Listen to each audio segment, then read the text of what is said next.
In a segment we're going to keep going throughout the year, these are the 3 games you need to watch on this extra edition of the Locked On Ole Miss Podcast.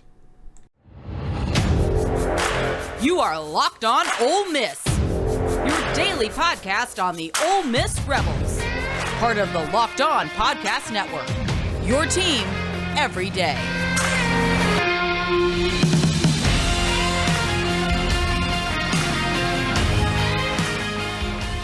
Hey, welcome to the Locked On Ole Miss Podcast. I'm your host, Stephen Willis, and this is going to be a new segment that we're going to do throughout the season called 3 Games to Watch. And these are the 3 games outside of Ole Miss I'm paying attention to this weekend. Now, this being week 0, the number of games makes it to where it could be problematic, but we wanted to start doing this week, so next week you can expect it.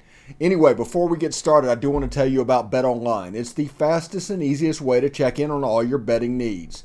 Find your favorite sports and events at the #1 online source for odds, games, and lines. Find reviews and news of every league, including Major League Soccer, Major League Baseball, NFL, NBA, NHL, combat sports, esports, and even golf. BetOnline continues to be the top online resource for all of your sports wagering information, from live in-game betting and scores and podcasts. They have you covered. Head to BetOnline today or use your mobile device to learn more about the action happening today.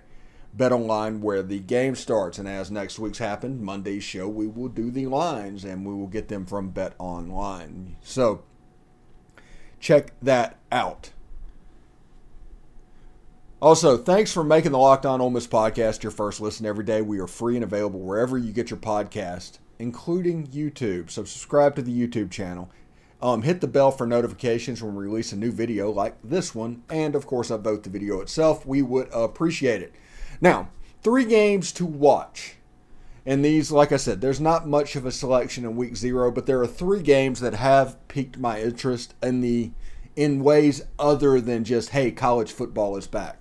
The first one is Nebraska at Northwestern, and that is because we've heard all offseason about the improvement that Nebraska made and how they were the best 3-9 team in the history of college football last year. But what remains is they were a 3-9 team.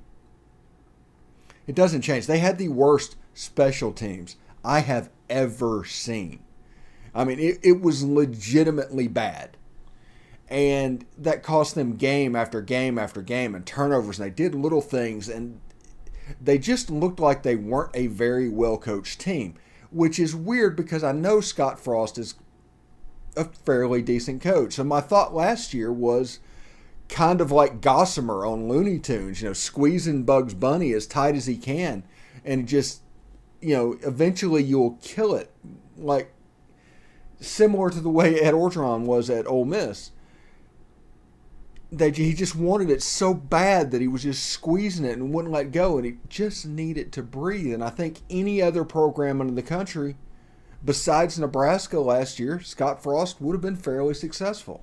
Now, what I want to see him do, and they're not going to, Scott Frost never did the stuff that got him the Nebraska job in the first place, what he did at UCF. The Oregon stuff didn't go up there. When he got up there, it was kind of a new modern version of the Tom Osborne offense. And it worked a little bit, I guess, but I don't know. So I want to see what it looks like in this first game. I want to see what this improvement of the Nebraska team is going to lead to. I'm going to watch it intently to see exactly what it was. Now, the second game on our list, believe it or not, is Jacksonville State at Stephen F. Austin. I know Stephen F. Austin is FCS. I think maybe Jacksonville State may be trying to go FBS this year. I think they might have been one of the teams that moved up to Conference USA. That I'm not 100% sure on. But what makes this game interesting is Jacksonville State is now coached by Rich Rodriguez. And he said that Stephen F. Austin sent people to their spring game with their cameras. And then they filmed it.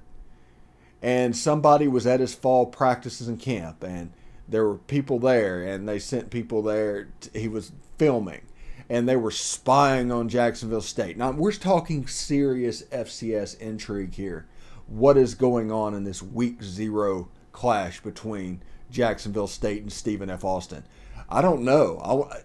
All I know is there's 20 years worth of footage on the Rich Rodriguez offense. I don't know exactly what being there would tell you any different. Maybe, it could look a little bit different. Louisiana Monroe is not going to have a much higher quality of athlete than Jacksonville State. Why not watch Louisiana Monroe footage? I do not know. Anyway, it should be an interesting game and fun to watch. Everything that's going on because of the intrigue that they brought into week 0. Good for Jacksonville State and good for Stephen F. Austin for making this one of my 3 games. And the last game is literally the last game of the night. Vanderbilt is going further to their road game at Hawaii than Nebraska is going to Ireland to play theirs. Seriously. Vanderbilt has the longest road trip of the week. I think it's 6 time zones away. Something like that. Kickoff is 10:30 Eastern, 9:30 Central, and it's a big game. The reason I'm interested in this game, everybody's like, why are you so interested in the Vanderbilt game, Steve? Vanderbilt is a road favorite by 6.5 points. I want to see what Vanderbilt as a road favorite looks like. I want to see what Mike Wright, I can't remember his last name real quick, the quarterback for Vanderbilt, I want to see what type of plays he can make in Hawaii's temporary stadium. Anyway, do not bag on Hawaii's stadium whenever you see it. It is a temporary facility while they're building a new one because Aloha Stadium down there had to be condemned and they couldn't play there anymore. And that's not their fault because the state owned Aloha Stadium. So I want to see what Hawaii looks like to be a 6.5 point underdog at home to Vanderbilt. Now, remember, we make fun of Vanderbilt.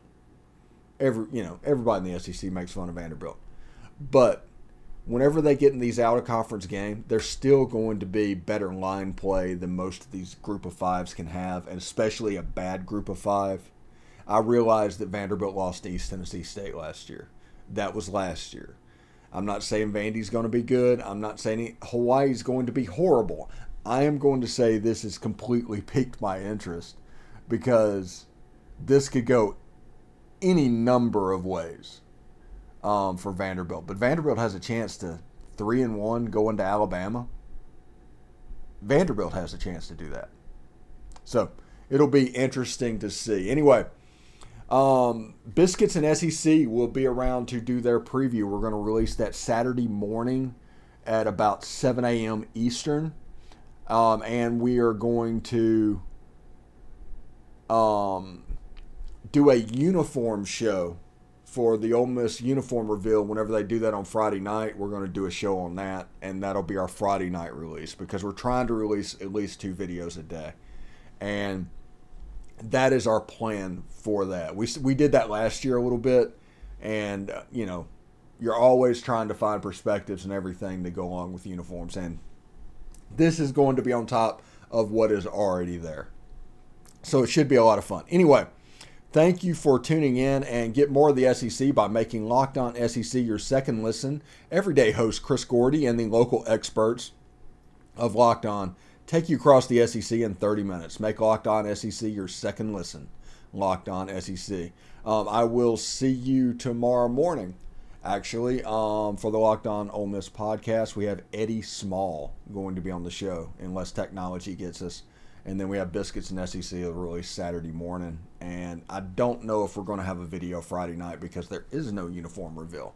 But eventually, there will be a uniform reveal. So, should be a lot of fun. Thank you very much for tuning in, and we will see you next time.